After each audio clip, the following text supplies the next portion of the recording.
Assalamualaikum warahmatullahi wabarakatuh. Salam sejahtera untuk kita semua.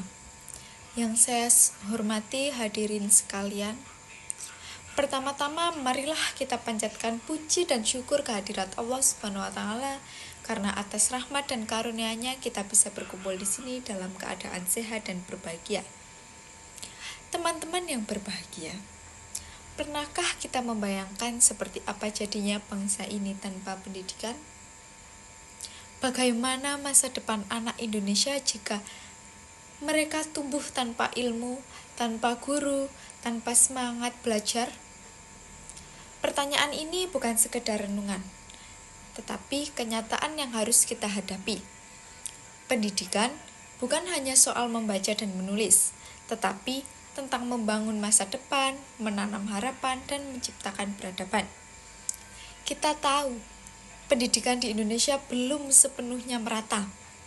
Di kota besar, anak-anak bisa belajar dengan fasilitas modern, tetapi di pelosok negeri, banyak siswa harus berjalan berjam-jam hanya untuk sampai di sekolah.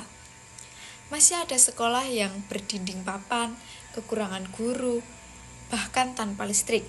Padahal pendidikan adalah hak dasar setiap warga negara. Tanpa pendidikan, bangsa kita akan tertinggal dan cita-cita menuju Indonesia emas hanya akan menjadi angan-angan.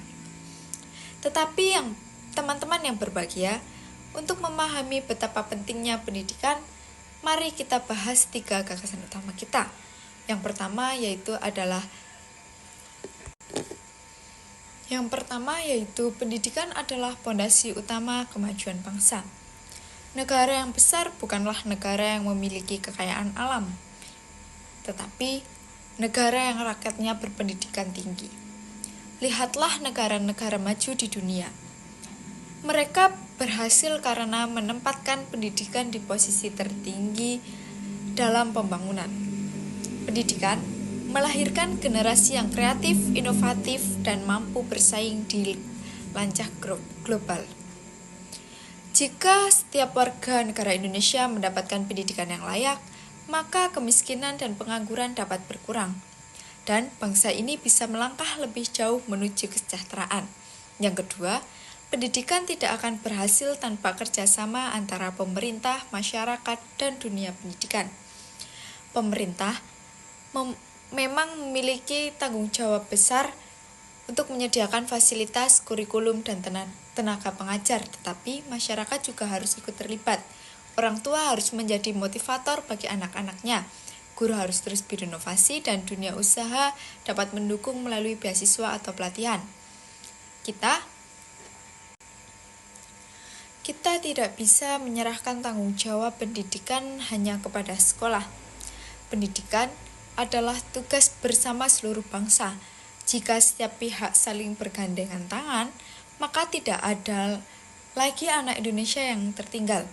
Yang ketiga, pendidikan tidak berhenti di bangku sekolah, melainkan harus menjadi bagian dari kehidupan sepanjang hayat. Belajar tidak mengenal usia, tempat, atau status. Di era digital seperti sekarang, kita bisa belajar di mana saja seperti lewat internet, komunitas, bahkan dari pengalaman sehari-hari. Anak muda harus memanfaatkan teknologi untuk hal positif seperti mencari ilmu, mengembangkan keterampilan, dan memperluas wawasan. Semangat belajar sepanjang hayat inilah yang akan membuat bangsa Indonesia terus tumbuh dan beradaptasi menghadapi perubahan zaman. Hadirin sekalian, pendidikan bukan sekadar proses akademik, tetapi juga proses membentuk karakter. Melalui pendidikan, seseorang belajar tentang kejujuran, tanggung jawab, kerja keras. Bangsa yang berpendidikan adalah bangsa yang memiliki moral dan etika yang kuat. Oleh karena itu, meningkatkan kualitas pendidikan berarti memperbaiki kualitas manusia Indonesia itu sendiri.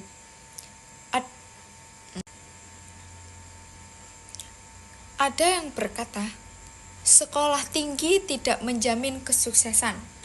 Mungkin benar, tapi tanpa pendidikan, peluang untuk sukses akan jauh lebih sempit. Pendidikan tidak menjamin keberhasilan secara langsung, tetapi membuka jalan menuju kesempatan yang lebih luas. Dengan pendidikan, kita bisa berpikir lebih kritis, beradaptasi lebih cepat, dan menciptakan solusi atas masalah di sekitar kita. Jadi, bukan pendidikan yang tidak penting, justru kitalah yang harus memanfaatkannya dengan sungguh-sungguh. Saudara-saudara sekalian, bayangkan jika setiap anak Indonesia memiliki kesempatan yang sama untuk belajar. Bayangkan jika guru-guru kita dihargai dan didukung sepenuhnya. Bayangkan jika masyarakat kita menjadikan belajar sebagai bagian dari kehidupan sehari-hari. Itulah Indonesia yang maju, sejahtera, dan berdaya. Mari kita mulai dari diri kita sendiri untuk terus belajar, menghargai ilmu, dan membantu sesama yang ingin bersekolah. Jangan biarkan kemiskinan, jarak, atau keterbatasan menghentikan langkah kita untuk menuntut ilmu. Karena sejatinya manusia, masa depan Indonesia bukan ditentukan oleh siapa yang paling kaya, tetapi oleh siapa yang paling berpendidikan. Sekian pidato dari saya, semoga apa yang saya sampaikan dapat bermanfaat bagi kita semua. Terima kasih. Wassalamualaikum warahmatullahi wabarakatuh.